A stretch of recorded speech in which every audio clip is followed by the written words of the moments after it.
मेरी बड़ी बहन स्नेहा की शादी हुए 2 साल हो चुके थे। उनके पति मेरे जीजा।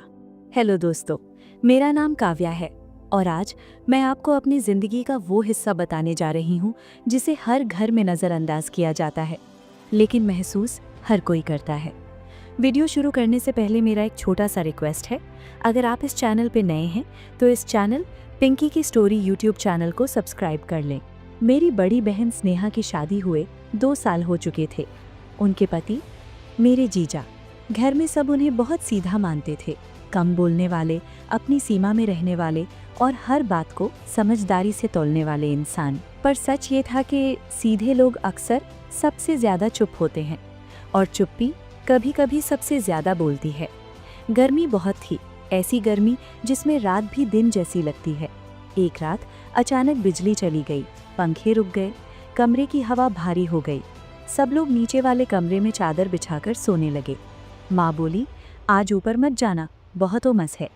लेकिन जीजा बोले, मैं छत पर सो जाऊंगा, वहाँ हवा ठीक रहती है। उनकी आवाज़ में कोई जिद नहीं थी, लेकिन फैसला साफ था। मैं पानी लेने छत पर गई। छत पर मिट्टी का एक पुराना मटका रखा था। माँ रोज़ उसी में पानी भरती थीं। मैंने जैसे ही मटके का ढक्कन हटाया, पीछे से आवाज़ आई, संभल कर। मैंने पलट कर देखा, जीजा थे। उन्होंने मटके की तरफ देखा और बोले, आज मटका ज़्यादा भरा हुआ है। मैं मुस्कुरा दी, कहा, तो क्या हुआ जीजा, पानी ही तो है। वो थोड़ी देर खामोश रहे, फिर बोले, हर भरी हुई चीज़ गिरने पर सिर्फ फैलती नहीं, कुछ छोड़ भी जाती है। मैंने गिलास भरा, हाथ थोड़ा कांपा, 2 बूंदें छत पर गिर गईं। जीजा ने नीचे देखा और बोले, देखा, थोड़ा सा भी काफ़ी होता है। मैंने कहा, अगर छत साफ हो तो निशान ज़्यादा देर नहीं रहते। उन्होंने कुछ नहीं कहा, बस छत के कोने में लेट गए। अगली सुबह मैं रसोई में चाय बना रही थी। दूध उबल रहा था, चाय की खुशबू पूरे घर में फैल रही थी। जीजा आकर दरवाजे के पास खड़े हो गए। चाय थोड़ी कड़क बनाना, उन्होंने कहा। मैंने पूछा, चीनी कितनी? वो बोले, कम, ज़्यादा मिठास हर किसी को अच्छी नहीं लगती। मैं मुस्कुराई, कहा, पर कुछ लोग मिठास के बिना रह भी नहीं पाते। उन्होंने कप उठाया, एक घूंट लिया, फिर बोले, कभी कभी कड़वाहट ही असली स्वाद याद दिलाती है। मेरी उंगलियां कप से थोड़ी देर ज़्यादा छूटी रहीं। हम दोनों चुप थे, लेकिन रसोई बहुत ज़्यादा खामोश थी। दोपहर में मैं छत पर कपड़े फैला रही थी। हवा तेज़ थी, मेरा दुपट्टा हाथ से छूट गया। जीजा ने झट से पकड़ लिया, बोले, हवा पर भरोसा नहीं करना चाहिए। मैंने दुपट्टा लेते हुए कहा, अगर पकड़ने वाला मजबूत हो तो हवा भी नुकसान नहीं करती।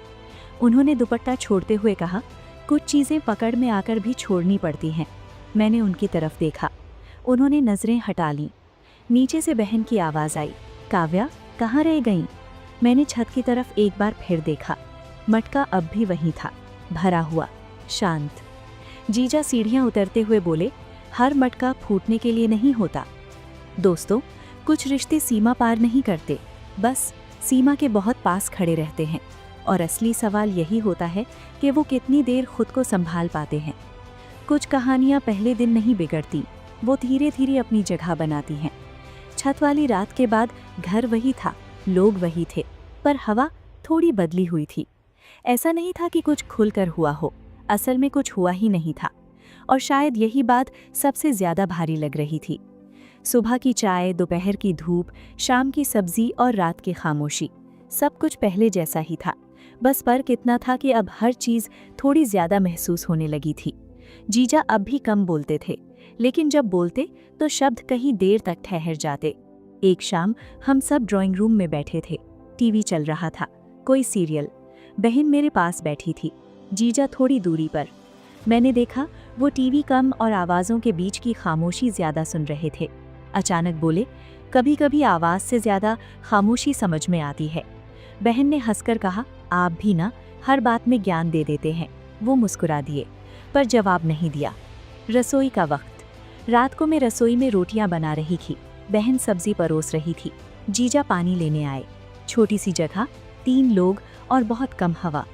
मैंने जैसे ही तवा पलटा, हाथ हल्का सा छू गया। कुछ सेकंड, कोई आवाज़ नहीं। फिर जीजा बोले, संभल कर, तवा गर्म है। मैंने कहा, आदत है। उन्होंने धीमे से कहा, आदतें कभी कभी जला भी देती हैं। बहन ने कुछ नहीं सुना, या शायद सुनना नहीं चाहा। उस रात मैं नींद नहीं कर पाई, छत पर चली गई। मटका वहीं रखा था। मैंने ढक्कन हटाया, पानी अब भी ठंडा था। पीछे से आवाज़ आई, आज नीचे क्यों नहीं सोई? जीजा थे। मैंने कहा नींद नहीं आ रही थी। वो बोले, छत पर अक्सर वही आते हैं जिन्हें नींद से ज़्यादा सोचें परेशान करती हैं। मैंने कुछ नहीं कहा। हवा चल रही थी, पर छत की खामोशी और भारी हो रही थी। मैंने कहा, मटका हर दिन भरा जाता है, फिर भी कभी शिकायत नहीं करता। जीजा बोले, क्योंकि उसे पता है उसकी सीमा क्या है। मैंने पूछा, और अगर सीमा से ज़्यादा भर दिया जाए? उन्होंने बिना देखे कहा, तो दोष मटके का नहीं, भरने वाले का होता है। मैंने मटका बंद कर दिया।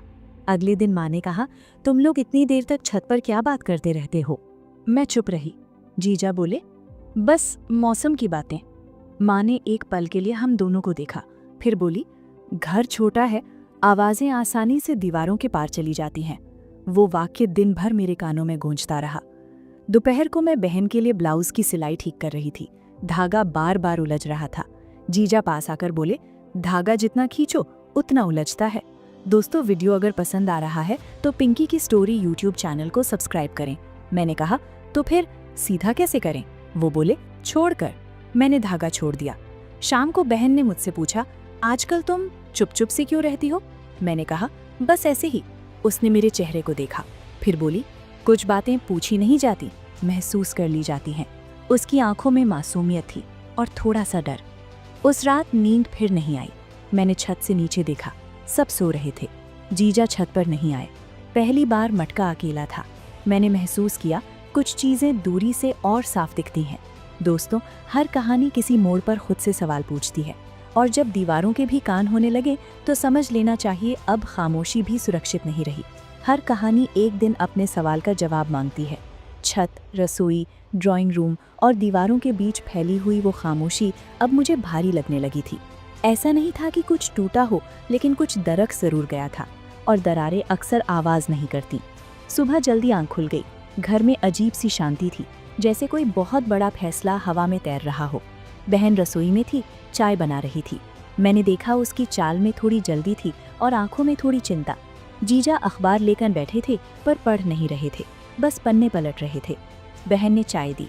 जीजा ने एक घूंट लिया, फिर बोले, आज चाय में चीनी नहीं है। बहन ने हल्की मुस्कान के साथ कहा, कभी कभी बिना मिठास के भी चाय ठीक लगती है। मैंने देखा जीजा ने कुछ कहना चाहा, पर रुक गए। नाश्ते के बाद बहन मेरे कमरे में आई, दरवाज़ा बंद किया। कुछ सेकंड चुप रही, फिर बोली, काव्या, घर छोटा है पर बातें छुपती नहीं। मेरा दिल तेज धड़कने लगा। मैंने कहा, दीदी। उसने मेरा हाथ पकड़ा, कसकर नहीं, बस इतना कि मुझे महसूस हो जाए। कुछ सवाल पूछने के लिए नहीं होते, वो बोली, बस समझने के लिए होते हैं। उसकी आंखों में गुस्सा नहीं था, बस डर था। उस रात मैं छत पर गई, अकेले। मटका अब आधा भरा था। मैंने ढक्कन हटाया। पानी अब भी ठंडा था, पर मेरा मन नहीं। पीछे से कदमों की आवाज़ आई, जीजा। उन्होंने दूर से कहा, आज मटका हल्का लग रहा है। मैंने बिना देखे कहा, क्योंकि हर दिन थोड़ा थोड़ा निकाल लिया गया है। वो कुछ देर खामोश रहे, फिर बोले, कभी कभी हल्का होना ज़रूरी होता है, वरना टूटने का डर बना रहता है। मैंने पहली बार सीधे उनकी तरफ देखा। मैंने कहा, सीमाएं बनाई जाती हैं ताकि घर बचा रहे। उन्होंने सिर झुका लिया। और अगर कोई सीमा अनजाने में छू जाए तो? उन्होंने पूछा। मैंने कहा, तो पीछे हट जाना ही सबसे बड़ा सम्मान होता है। हवा चल रही थी। मटका हल्का सा हिल गया। मैंने उसे दोनों हाथों से संभाल लिया।